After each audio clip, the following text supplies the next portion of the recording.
I'm doing something admittedly a bit dangerous right now. For my camera setup. I have to return this on Friday, but I have these games and this DVD stacked up on my PS4, and then I place it right here because I want to be something close to eye level with my camera, even though I know for a fact, depending on how I tilt this, I'll have to get down here. But this is okay. I have this video filming at 60 frames a second, and I'm gonna try to stand in the center for the most part because I want to play around with the aspect ratio for this. So I'm gonna see if it's gonna capture all of me when I talk.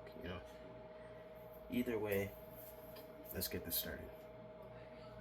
So this is the first video on my YouTube channel. I'm gonna promote it on my TikTok, I guess, because I want people to see this, but I don't think there's a real audience for this type of stuff on TikTok. Because on TikTok, they're like, you gotta post a minute-long videos. I mean, at most a minute video is like pushing it on there. Okay, you have to really get people's attention in order to get them to sit down for a video that's longer than a minute. A minute is pushing it. So this one's gonna be long. I'm gonna take these headphones off actually, because didn't really add anything, man. I don't know if you can tell, but it's putting it down in my hair, which is also not the greatest, but that's not really essential to today's topic, because today's topic is 2001 and films that scared me. Two films in particular. Today we're talking about Mulholland Drive and Kairo, or Pulse. Those are two pretty interesting movies. They've been critically acclaimed and whatever. I really like Pulse. In fact, I think it's a really great horror film. And Mulholland Drive, on the other hand, well, we'll get to it.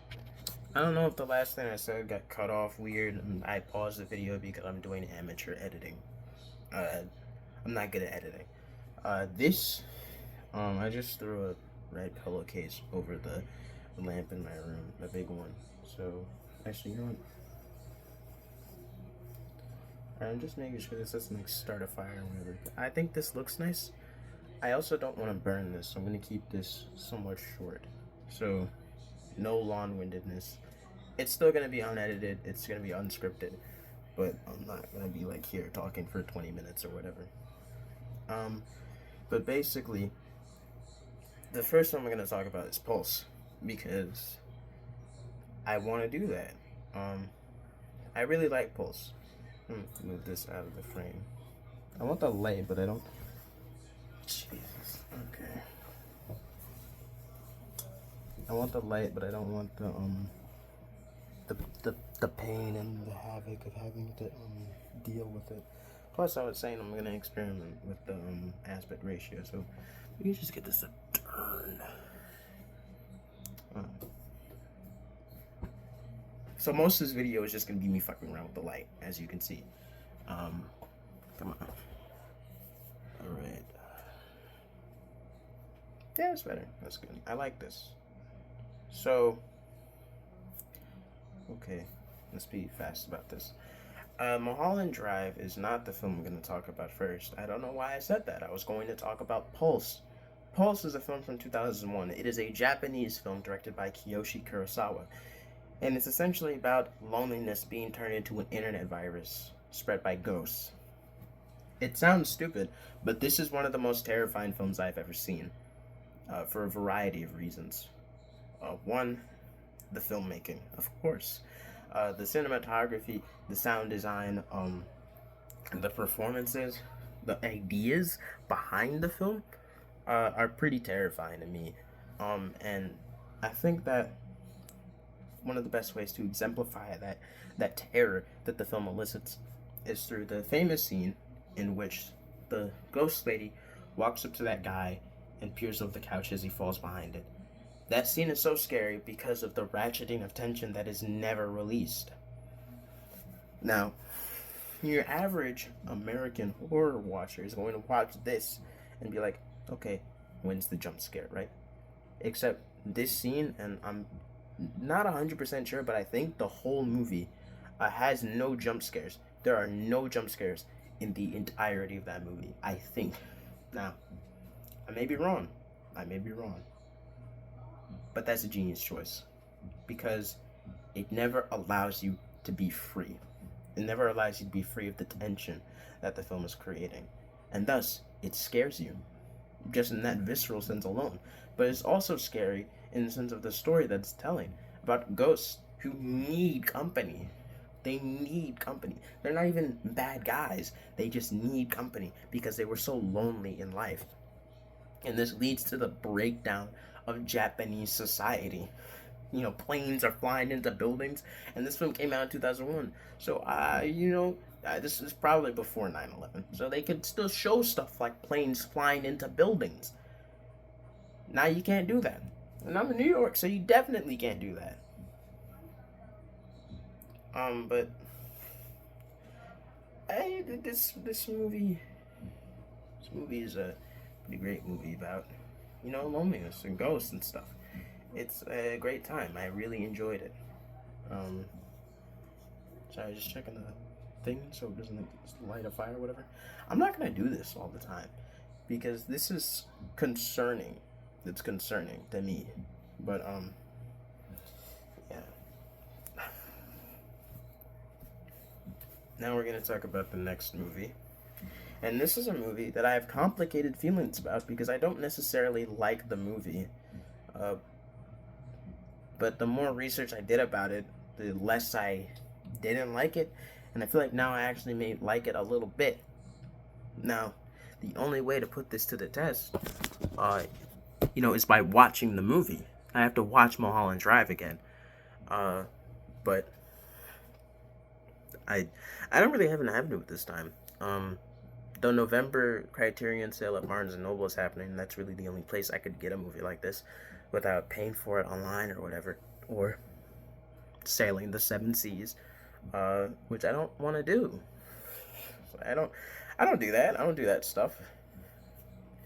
But it's like, it's a good movie. I think I didn't really like it the first time I watched it, and let me tell you why. Let me tell you why this film puzzled me, disturbed me, and ultimately scared me. We'll start with puzzling.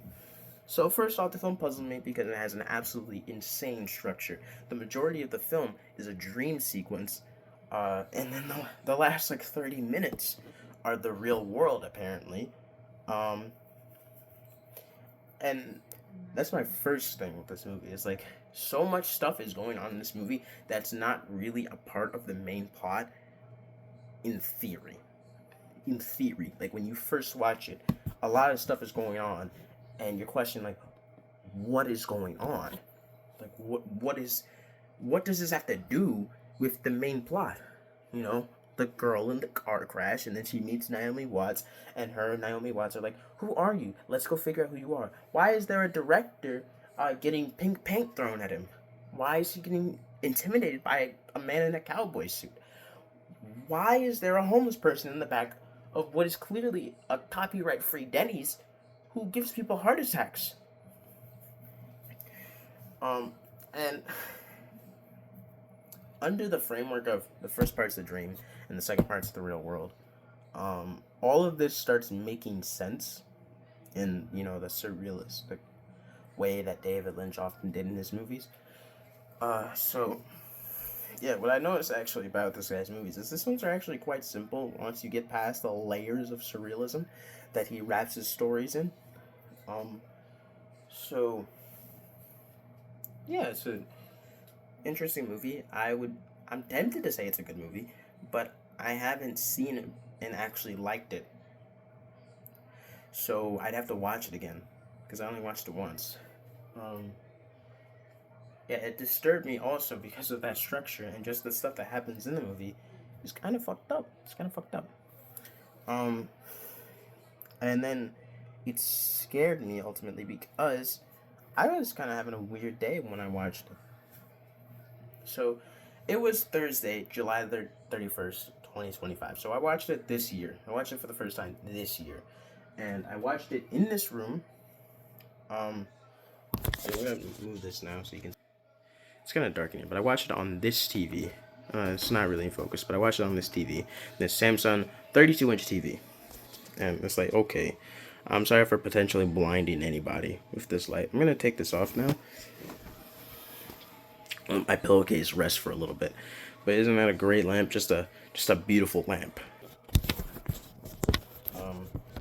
But I watched this movie because it was on this. I saw an ad one time. I was in my mother's room and she was watching something on Pluto TV, and there was an ad for some queer streaming service called Reverie, and I was like, okay, well, I'm not watching like any of this stuff because generally I'm not super into like drag queen stuff, and that's a lot of what Reverie does.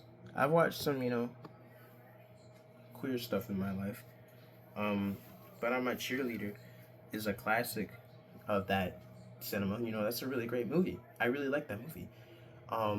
But generally, I wouldn't call myself a queer cinema watcher. But I was looking at the stuff they had, and I was like, okay, well, most of this isn't super interesting to me. But they had 2 movies on there that were playing. That was of interest to me. Mulholland Drive, of course, and Little Shop of Horrors, right? So, I noticed this stuff at the start of the month, July 1st. Okay, this is right after our Regents exams. And I liked it. I liked that they had these movies I wanted to see. Well, I mean, I really wanted to see Mulholland Drive. I have Little Shop of Horrors on DVD. It's in this place, so I can watch it at any time now, basically. So I don't need a streaming service to watch it.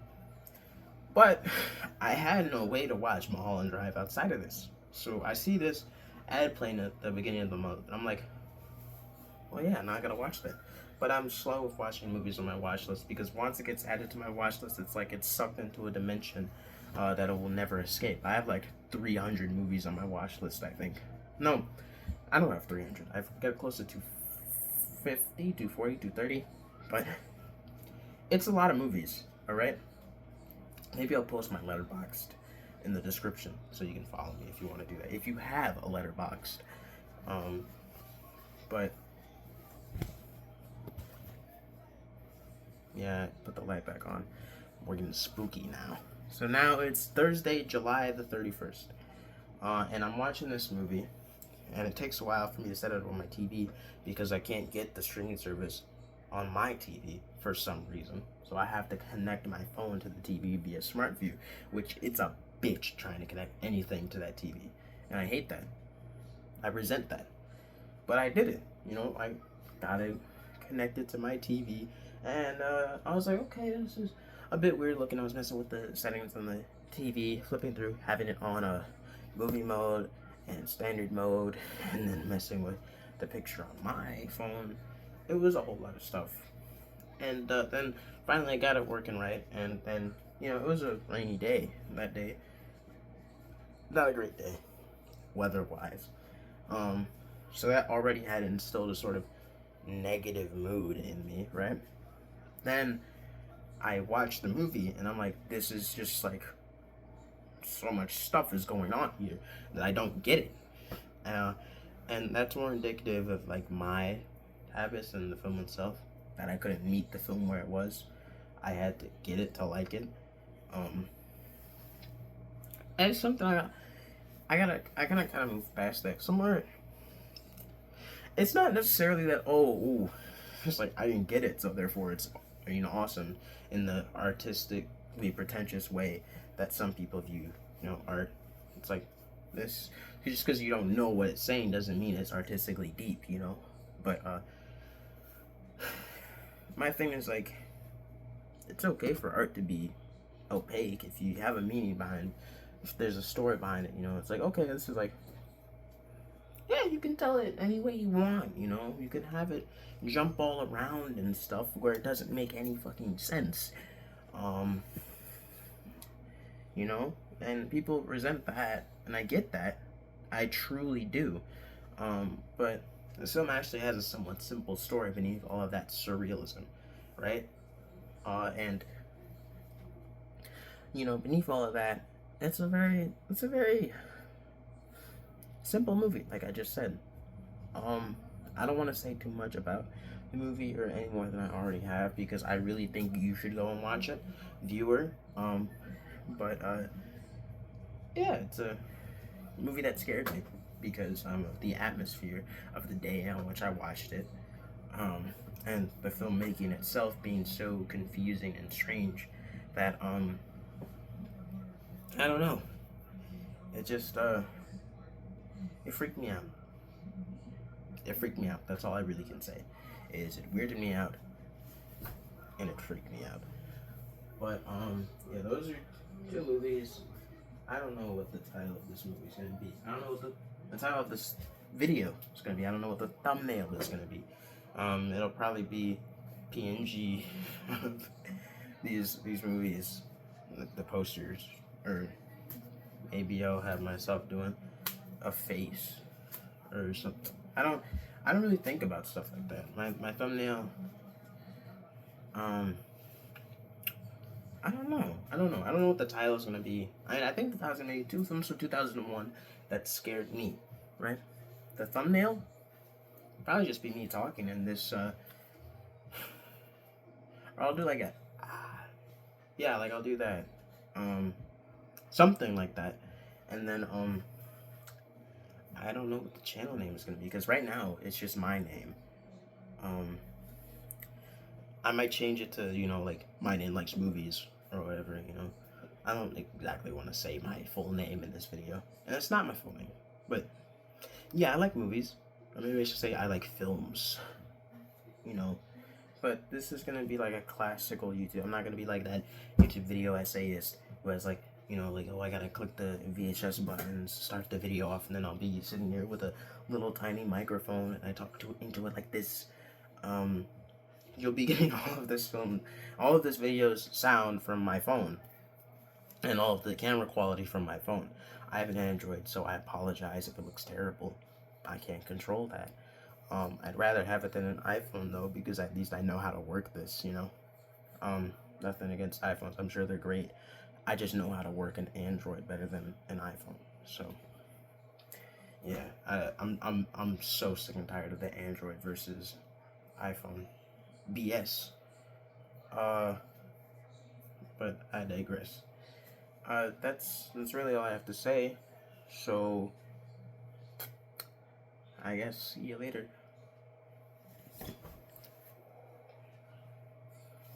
Man, is that fucking weird.